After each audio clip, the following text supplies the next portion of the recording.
Hey guys, it's Gabby. Welcome back to my channel. So for today's video, I have partnered up with Revel Nail to show you guys how you can do your very own dip nails at home. And if you aren't familiar with dip powder nails, it's basically an alternative to gel nails or acrylic nails because it still gives you that long-lasting manicure. And I really do like this stuff because it will protect your natural nails. So yeah, let's just get right into the video. So before I start anything, I'm just going to prep my nail like I usually do. So I'm going to just take a file and file straight across to make sure my nail shape is good. And then I will usually push back my cuticles using an orange stick. So for the rest of the video, I am just going to be going off of the instructions that came with my dip powder, but like obviously I'll give you guys my tips and tricks along the way.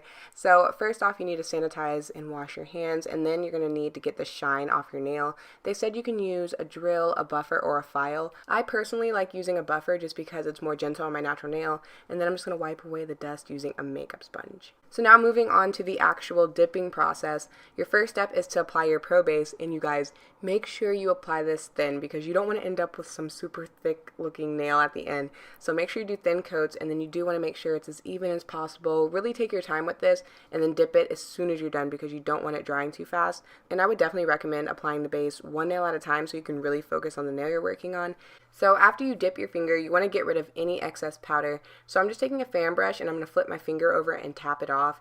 You can also use your finger for this, you don't have to use a brush. And then I'm also going to use my brush to gently wipe off the sides and top of my nail.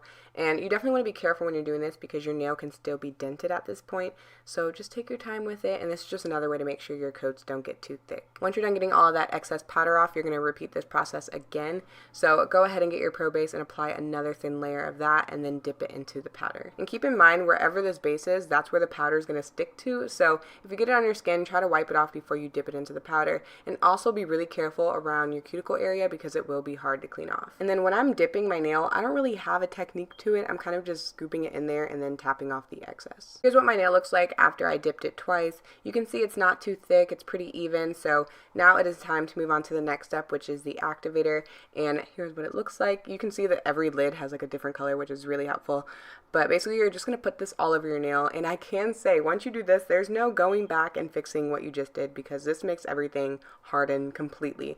So you're going to go ahead and put that on and then let that dry for 2 minutes. So next you're going to shape your nails, and again you can use a drill or a file, but I'm just going to be using a file for this, and I'm just going to file it down a little bit, make sure everything is nice and smooth. And because I kept my coats pretty thin, I don't have to really file that much. I think I filed for like a minute, if that, and then I'm just going to take my buffer and really make sure everything is smooth. So once you're all done with that, you're going to wash your hands without using any soap and then apply your activator one more time. And this time after you apply your activator, you're going to wipe off your nail about 20 seconds later, and you can use a paper towel for this or a makeup sponge. I like using a makeup sponge just so I don't potentially get any lint or anything in my nail.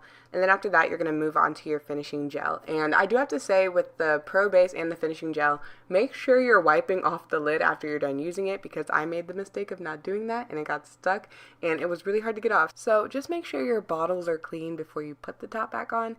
So when you're applying your first layer of gel, you're going to go across your nail really quickly. This does not have to look perfect at all. It's really with that second coat that you're really just going to take your time, make sure it looks all good and even, and then it's really going to give you that nice glossy finish. And I did wait about 15 seconds before applying that second layer of top coat. So yeah, that is it, you guys. Honestly, it may seem like a lot of steps, but it goes by so quickly and you really get the hang of it after like the first nail. I do think this is a great option, especially if you already do dip powder nails, because I know nail salons charge like $50 for that, and you can get these starter kits that come with everything you need for around $69. So you'd be getting your money's worth after like what, 2 uses, and then it's just like really satisfying to do. So yeah, let me know what you guys think of the dip powder, and I will talk to you in my next video. Bye.